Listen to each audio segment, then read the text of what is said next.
Welcome to my first live stream. My name is Francisco, and welcome to Carving the Bible. On this channel, as anybody who's been watching knows, I am carving the Bible, and in my last videos, I have been commenting on the verses that I'm carving. Now, that's been taking a lot of time to do the scripting and so forth, so I've decided to change my strategy and start doing streams instead of scripted videos. I hope that this format will help me to accelerate the speed with which I'm carving the Bible. Because I'm carving it in granite, it takes a lot of time and effort to do them. And so scripting the videos and trying to edit them has taken a lot of time. I'm hoping that I can accelerate things if I just stream.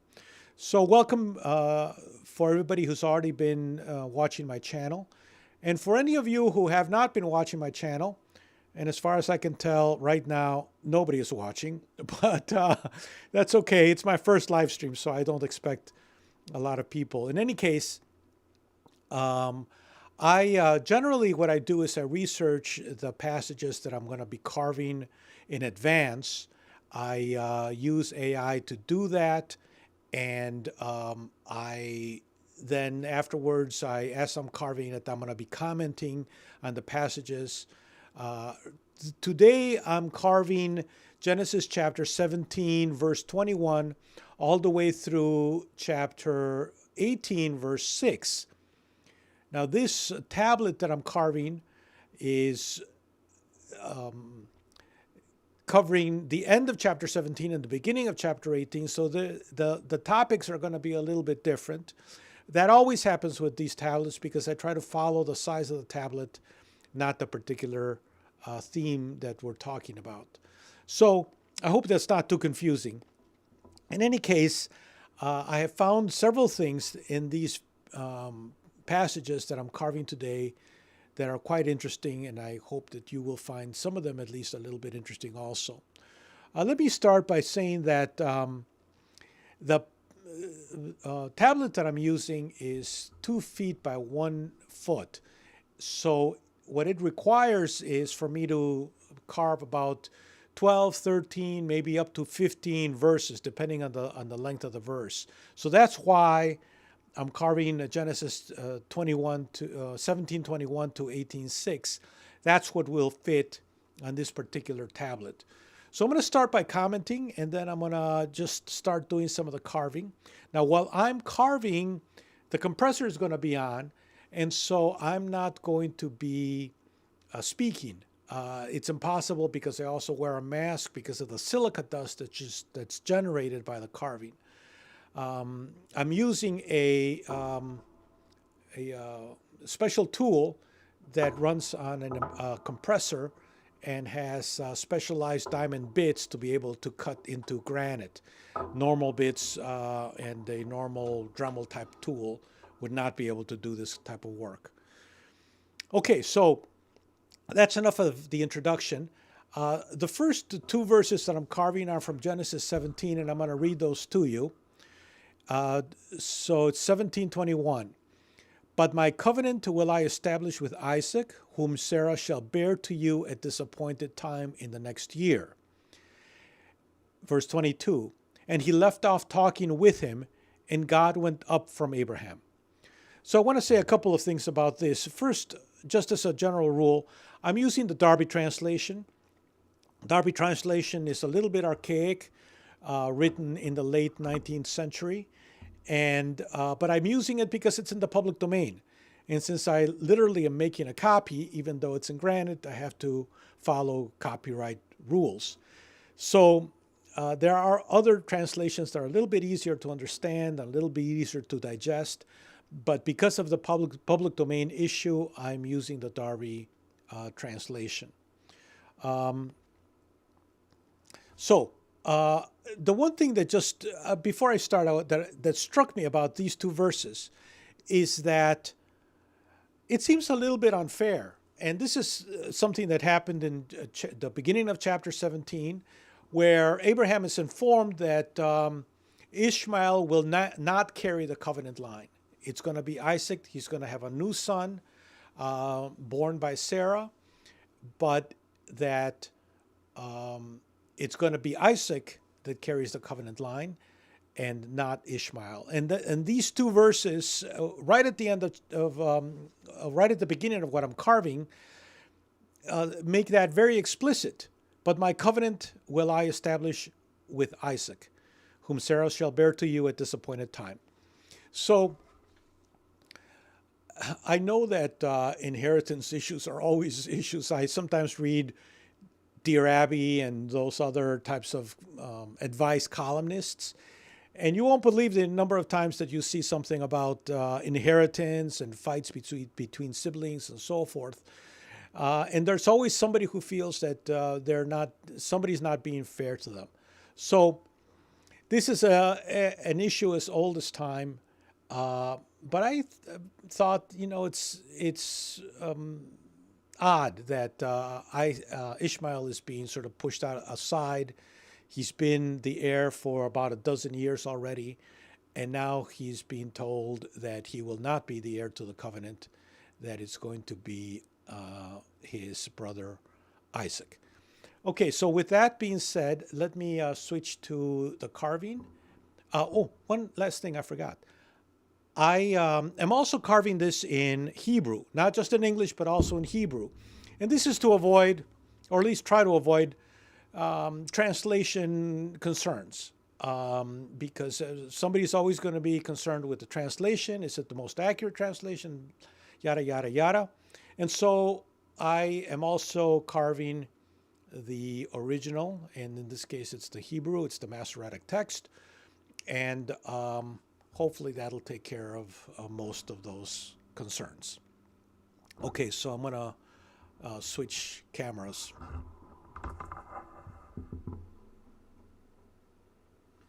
But before I do that,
All right, so the first two verses are carved, and now I'm going to just take a look at some of the comments if I have any, and try to answer some of your questions.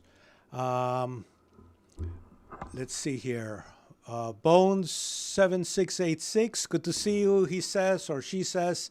Thank you so much. I appreciate that. I'm glad I have at least uh, one fan, so thank you. Yes, I did not, you say I wasn't notified. I did not advertise this because this is my first live stream. I wasn't 100% comfortable advertising it. I didn't know if all the technology was going to go well. I didn't know if I was going to get a good rhythm. And so I wanted to just try to do it without having too big an audience. So I did not advertise it. I did not put it. I did not schedule it in advance.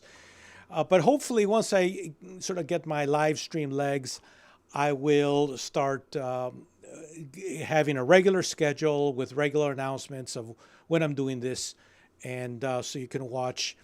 By the way, if you have any comments on what would make the live stream better, whether I should do more verses, fewer verses at a time, if you want it closer in so you can see a little bit better what I'm doing, I don't know. If you have suggestions, please feel free to let me know, because this is something new for me. And so I might not be doing it in the best way possible. So I'm depending a little bit on you guys to tell me what's going right and what's not going right with the live streams. Let's see what else we have here.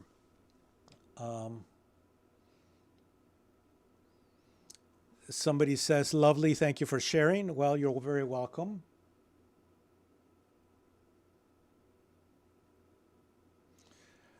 Great. All right. So several comments, and I guess a couple of likes. I'm not sure what I'm not sure what a crown means.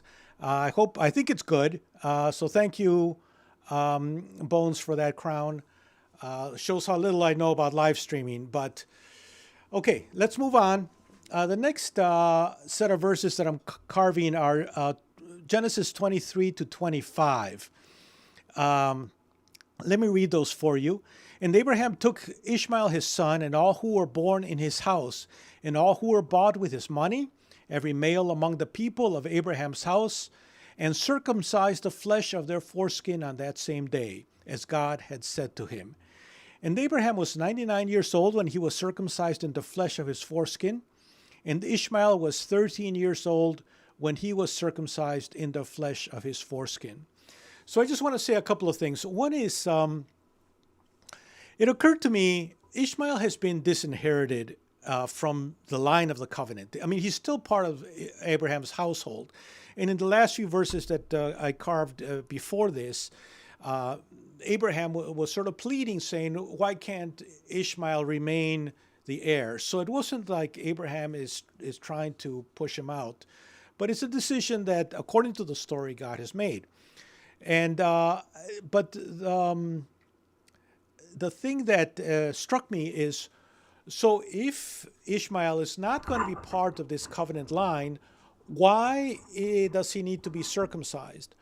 And one of the things that I found out about this is that probably at the time when this was written and when it was edited, the circumcision was more of a sign that you belong to the community, that you were part of a community. It was a symbol of cohesion, social cohesion. And so this is why it says that it's every male among Abraham's house. In previous verses that I haven't carved today, but in previous ones, it also even mentions strangers. And I have a video about that if you look in my channel, that strangers, members of every male in the household, even foreigners, were required to be circumcised. And again, this is probably for social cohesion reasons that was important. And the other thing that I wanted to look into is, it mentioned that Abraham was 99 and Ishmael was 13. And try to figure out, were those numbers important or not? And it seems like they were important, but only in the sense that they sort of marked particular periods in people's lives. Ishmael at 13 is right at the going through puberty, so it's he's becoming an adolescent. It's an important moment in a boy's life, and many times the age of bar mitzvahs. And so that was an important year. And 99 for Abraham, it's basically saying he was a ripe age. It's like if you think of 100 as like the perfect age to be an old person, at 99 he was right at the cusp of that. I had originally thought that maybe it has something to do with gematria, which is a way that some Jewish scholars would assign numbers to letters and then add those up and try to make connections and relationships between the letters and the numbers. But it doesn't seem like these were part of that analysis. That's a tradition that developed around the first century BC, and so this story is probably a lot older than that. So in fact, it is a lot older than that. So it didn't have much to do with that. But I thought maybe it was added later, or maybe it was part of editing that took place afterwards. But it seems like, from what I've learned, it was not. Okay, so next step, I'm going to carve those three verses, 23 to 25. Oh, I see I have one more comment. The Lord did promise Hagar that Ishmael would father many nations and have numerous seed. In your message, he said he promised seed would come through Sarah. So from my understanding, and I'm not a Bible scholar, I'm just carving the Bible and trying to understand it as best I can, but I'm not a scholar. But from my understanding and my research, is that Isaac would carry the promise, but that Ishmael would also father 12 nations, and in tradition, those are supposed to be the Arab nations. And they are sort of a counterpart to the 12 sons of Jacob that will come later. But it's Isaac and Jacob that will father the covenant line. Ishmael will ultimately sort of separate, but he's not being pushed out in that sense. He's still blessed, and he's still favored by God. Just not as the heir to the covenant. Okay.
Okay, so that was verses 23 to 25.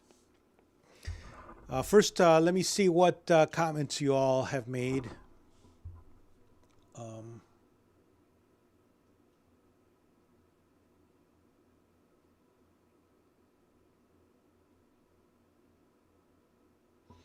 yeah, so Bones is commenting. Thank you so much for your comments. I appreciate them. It seems like you're the only one that's watching right now, which is okay. Any views are good views. That's what I say.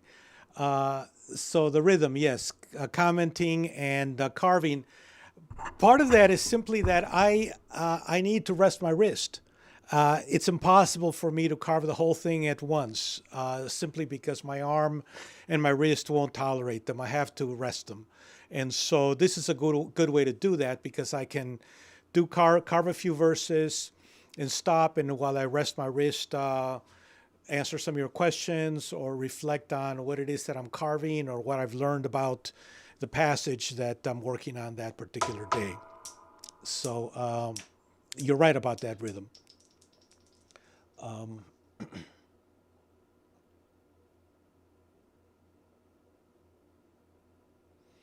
okay, so the crowns tell me who is commenting. Great, thank you. Appreciate that answer because I had no idea what they meant. Um, yeah, and the whole social cohesion. That's at least that's what I learned about circumcision because it's a rather odd ritual if you think about it. And I have a video. I don't know if you've seen it, but I do have a video on circumcision and why it was done and how. One of the interesting things I don't know if you remember from that video is that the Judeans uh, were not normal in the sense that other tribes and groups practiced circumcision in the region, but it was usually during adolescence, like at the age that Ishmael was in this passage 13, not as babies. That was unique to the Judeans, and I think the reason for that was again bringing the child into the community as a sign that he was part of that community. Rather than a sign of adolescence or a rite of passage. So that's what one of the unique aspects of circumcision among the Jews at that time. Okay, so thank you for your comments. I appreciate them. So let's take a look at the next set of passages. So the last two verses in chapter 17 are, in the selfsame day was Abraham circumcised, and Ishmael his son, and all the men of his house born in his house or bought with money of the stranger were circumcised with him. One of the interesting things is that there's this repetition. We just read three verses that said exactly the same thing, only in more detail. And then these two verses, 26 and 27, repeat the same thing. They say the same thing. So most likely, from what I understand, is that all of these verses were edited and came from the same source. And so the question is, why the repetition? And my understanding is that it was a form of emphasis, just emphasizing that they were following the instructions that they had been given, and in following and repeating that, saying, they really followed them. They really did what they were told to do. So it's a way of emphasizing things, which is why they're repeated. So let me wipe this down, and then I'll be carving the next. These last two verses of chapter 17. But one of the reasons I'm wiping all this down is because silica dust can be very hazardous because it's an irritant, so you don't want to breathe it in. And so not only do I wear a mask, but I also wipe it down with this sort of moist towel to try to reduce the amount that's floating around in the air. Okay. One good thing about this first live stream is I was concerned that my computer might overheat because I'm, trying to stream and record at the same time, and sometimes that's demands a lot from the computer. But apparently, it seems to be holding up, so I'm happy about that. Okay. On forward with the project.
Okay, so that was the end of chapter 17 of Genesis. Let's see if I have any other comments.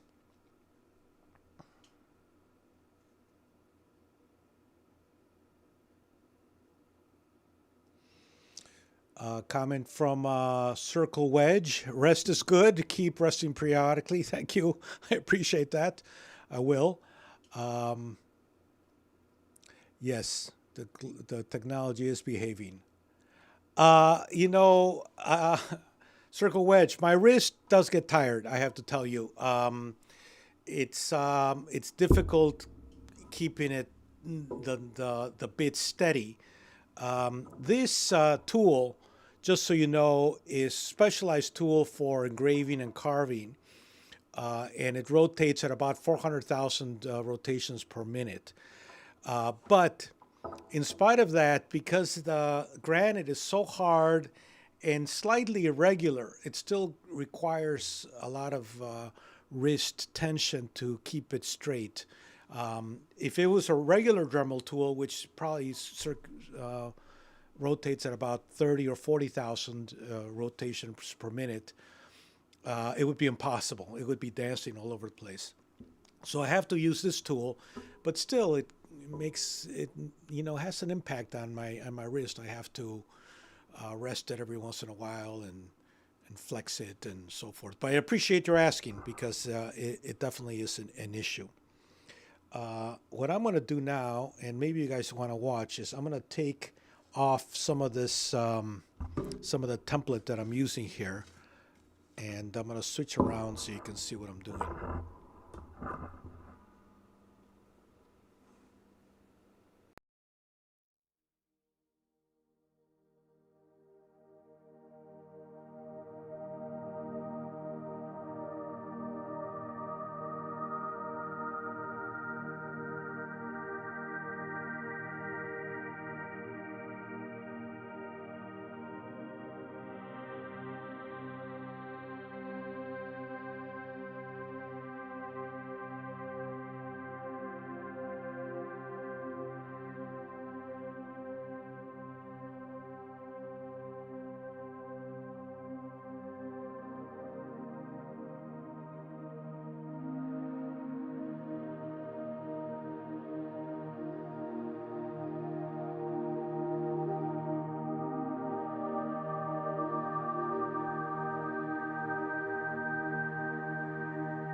Okay, so that's not perfect, but at least I'd let you see a little bit of what it's going to look like when I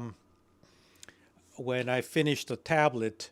Uh, it's nice to be able to see the progress without the template on top of it, which sort of blocks the letters. Unfortunately, since I don't speak Hebrew and so forth, I have to use that on top of it so that I carve everything accurately. So the next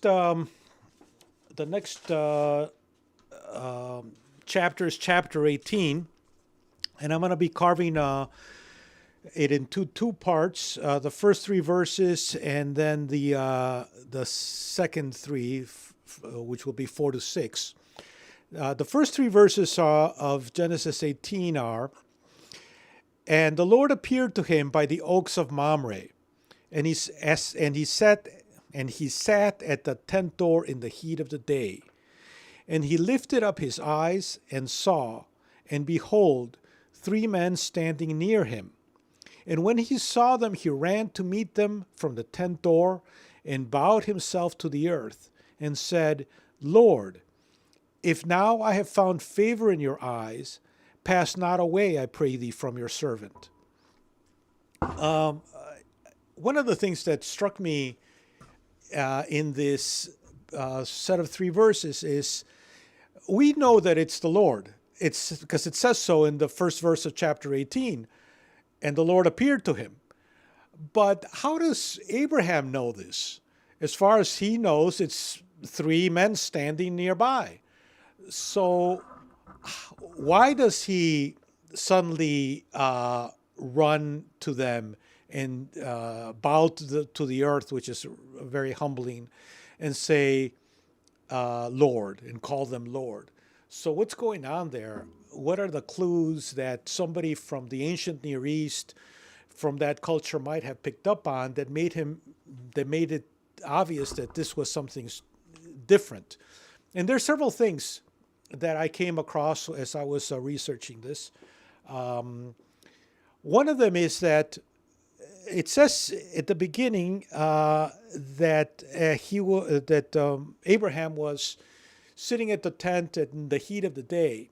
This is normally a time for rest. It's not a time for traveling because of the heat. And so having 3 people appear suddenly there means that they had to be traveling or in motion at that time in the middle of the day. So right away you know that this is not normal. This is not something that would happen at that time. Secondly, is that Abraham has large flocks. He has many tents. We've been told this before in previous chapters. And so there's shepherds, and there's retainers, and there's slaves. There's people around. He's not just sitting alone in a tent in the middle of the pastures. And so if there were strangers approaching, somebody would have told him. One of the shepherds or some messenger or one of the slaves, somebody would have said, Master, there are strangers approaching the tent. But he didn't get any of that. That didn't happen. It was just suddenly 3 strangers are there, 3 people are there in the middle of the day without any warning, without any kind of alert from the people that worked for him. So I found that interesting, is how we perceive something different happening. Something, in this case, something supernatural happening. And the other thing also is that in this case, it's three men that appeared, 3 people that appeared, standing there, which is an avatar for God. And obviously, Abraham recognized the avatar. But the avatar appears in different ways at different times in Genesis. With Hagar, it said initially, an angel of the Lord, a messenger. But eventually the text shifts, and the messenger becomes the Lord, becomes God. And so there's this interesting ambiguity that goes on in these passages between a recognition of an avatar and mentioning the avatar, and then suddenly calling it Lord. So there's sort of this interesting back and forth that is happening, and we see that here in this passage. But let me start carving this, and actually I'm going to have to change one of the bits because I use a larger font for the chapter headings, and I need to actually change the bit. I'll be right back. Don't go away.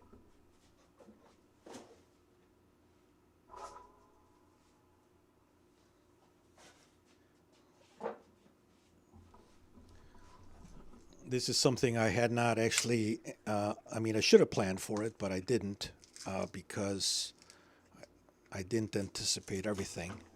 But I need to change the bit into something thicker, fatter.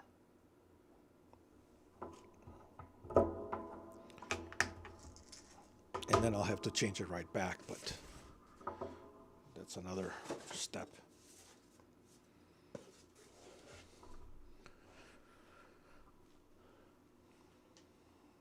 Okay, actually, let me see here. A comment from Bones says, what strikes me is Abraham was 99 years old, yet he saw those three men, and Abraham ran to meet them as the patriarch of the family. What did he see, feel? Yeah, I agree with you. That's an excellent observation. Is the running, and I think it's the message to me is that even if you're old and tired and weary in the heat of the day, when you see a manifestation of the sacred appear before you, whatever that manifestation is, and it doesn't have to necessarily be God himself, but a manifestation of the sacred, and it could be, another person, it could be someone in need, it could be something. It's a moment that requires energy and urgency, not simply just like, oh, okay, let me see what they want. Let me see what God wants. Okay. Uh, so that running is really indicative of that.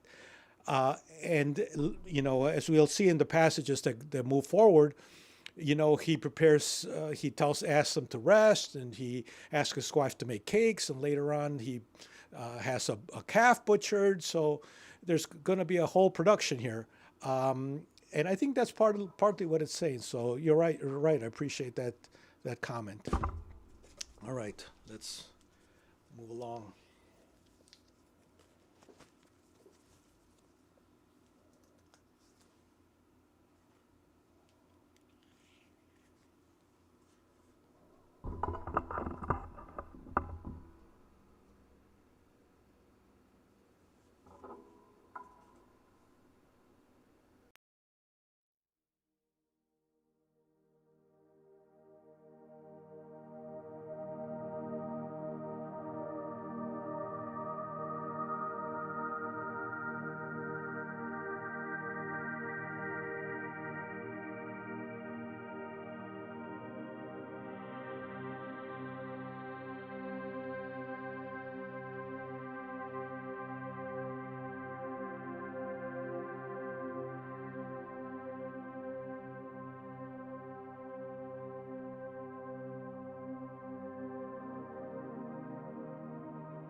So let me say a couple of things before I get to your comments or questions. One is that I mentioned before I'm using the Darby translation, and the Darby translation is supposed to be a study translation. When it was originally translated in the late 19th century, it was supposed to be for scholarly uses, and which is why it's one of the reasons why the translation is a little bit awkward at times, and the syntax isn't quite right, and it sometimes feels a little ponderous. It's because of that. And I don't know if you noticed, but as I was carving this, there was one word that was in parentheses. Let me see if I can show you.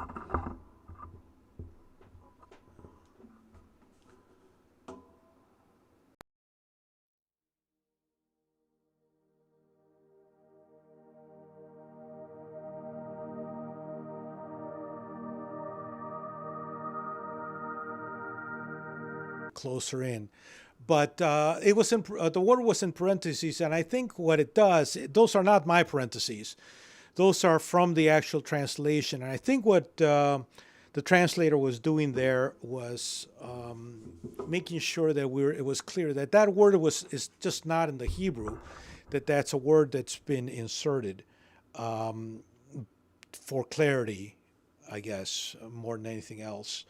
The other thing I want to mention, just in case you're wondering, is I'm using a typeface called Comic Sans.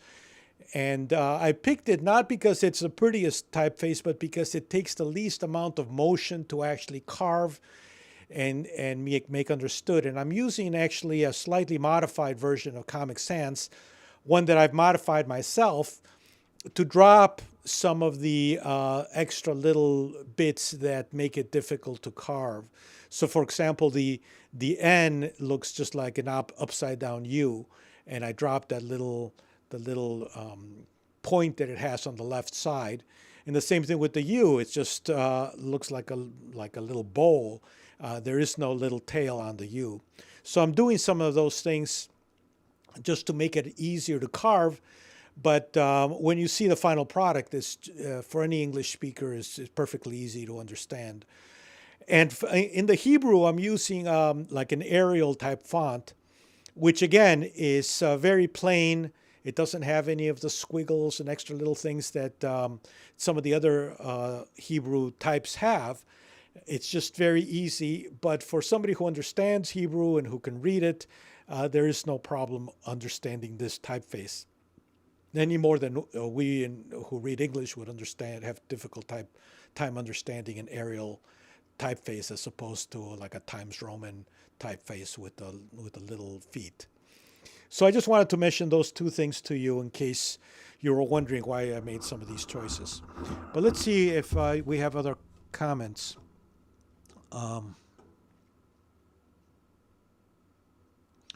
Circle Wedge says, nice. Thank you so much.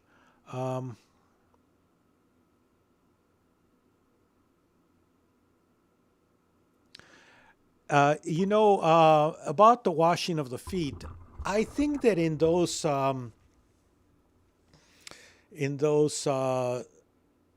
desert cultures, traveling was super dusty. You just got dust and sand and so forth all over yourself. And I think that was just simply one of the first things you did after a journey is try to get some of that dust off yourself.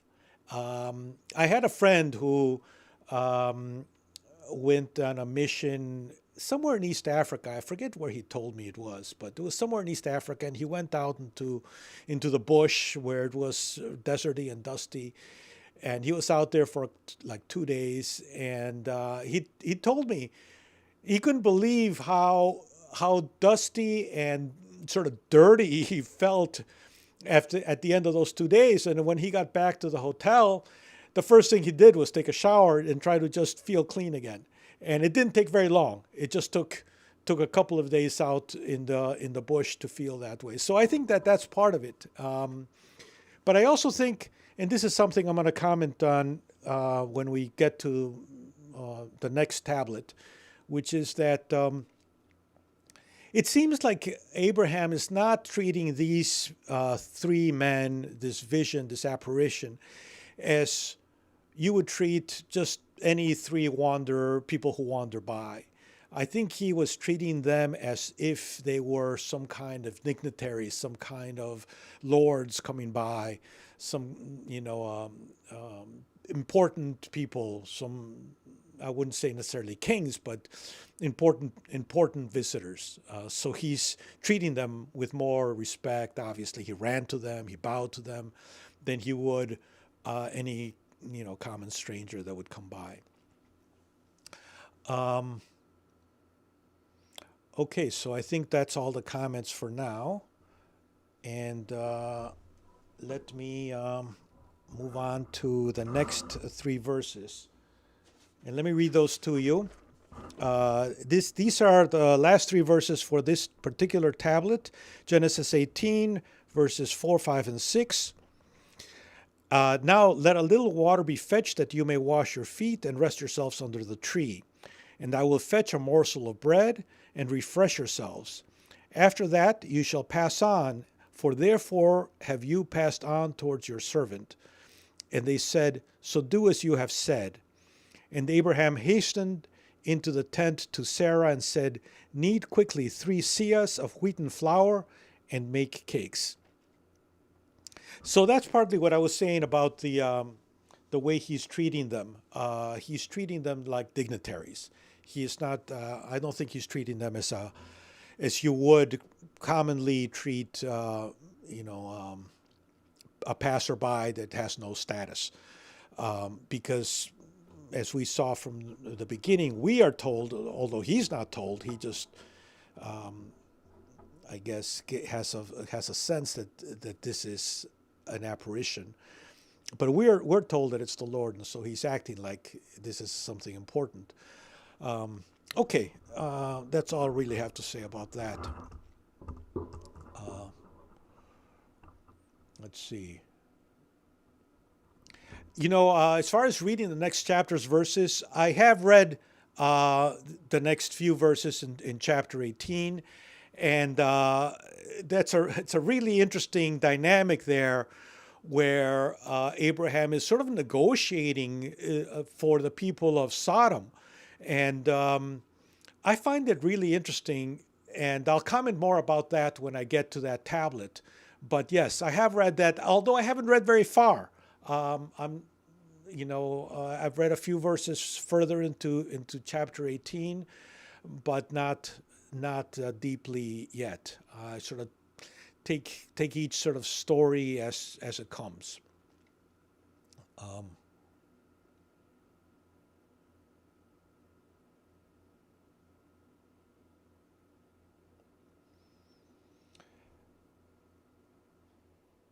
Yeah, I'm interested in what you're saying about crushing dismay as part of the full expanded story.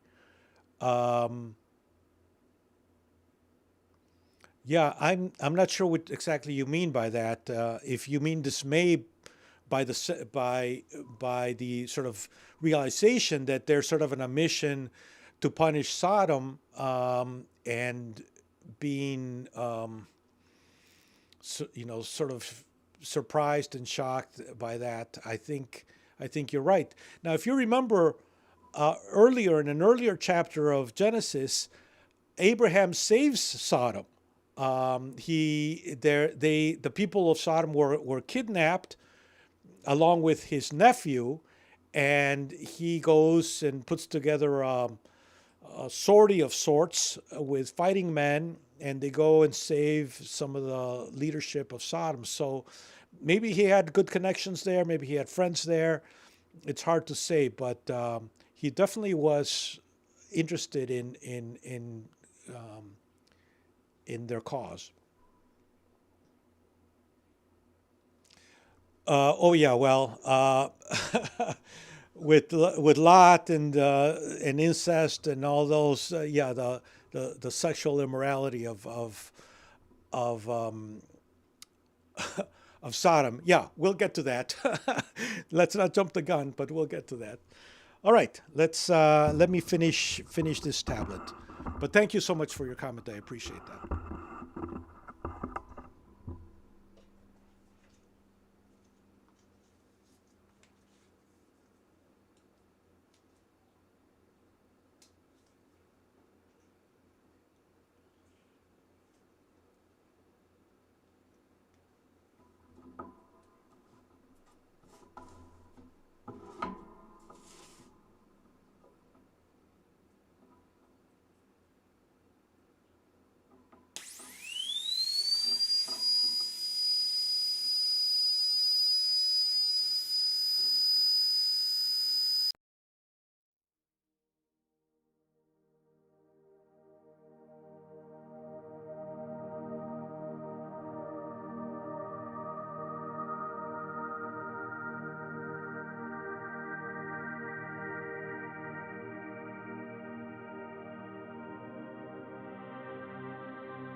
I'm going to pause here briefly before I carve the Hebrew of these three verses. Something just sort of jumped out at me that I thought was really interesting. He tells the three men who are an apparition he calls Lord. He says, "Now a little water be fetched that you may wash your feet and rest yourselves under the tree." So he tells them to wash their own feet. And it just struck me now that he is not going to wash their feet. And in the New Testament, Jesus washes the feet of his disciples. So in here, it seems like what it's saying, Abraham was not willing to wash the feet of God, or at least God's avatar. But in the New Testament, Jesus is willing to wash the feet of his disciples. So in that case, God is willing to wash the feet of men. And in this passage, a man is not willing to wash the feet of God. It just struck me that there's this contrast going on here. Now, obviously, when this story was written, they didn't have the New Testament. But when the New Testament was written, those authors did have this passage. So they might have been deliberately trying to make that contrast. It's just something that occurred to me as I was reading this passage. I think this is one of at least for me, this is one of the valuable parts of doing this slowly. If I was just reading this without carving it, I don't think I would have reflected on that. I don't think I would have noticed. But the fact that I'm carving it, letter by letter, word by word, gives me enough time to notice those things. And I think that's the value, or at least part of the value of this process. And one of the reasons why I'm sharing it with you. All right, so let me finish the Hebrew part of this passage.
Okay, so that's the end of the tablet.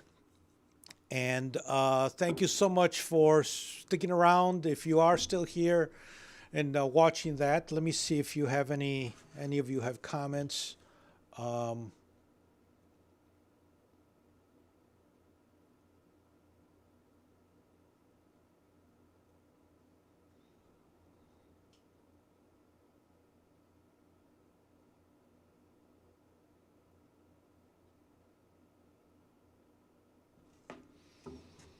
uh, yeah, in terms of apparition, what I meant by apparition is that visitors were an avatar. In the story, it seems like they're an avatar of God. They're a representation or a, um, a version of God that a person could actually see and interact with, so that they wouldn't be overwhelmed.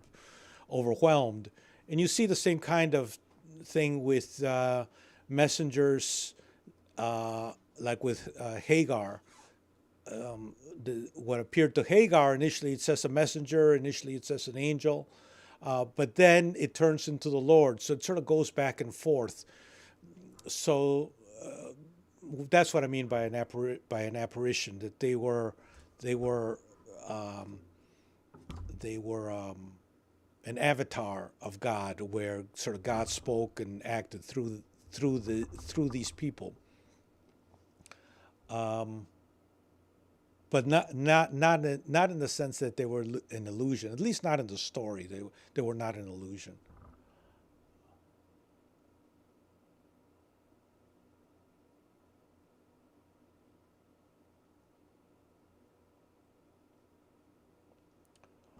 Um,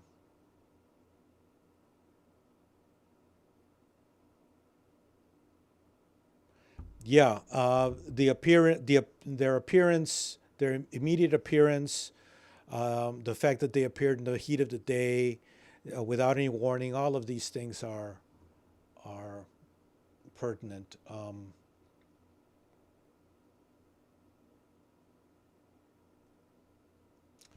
don't know about Mary and her role. Um,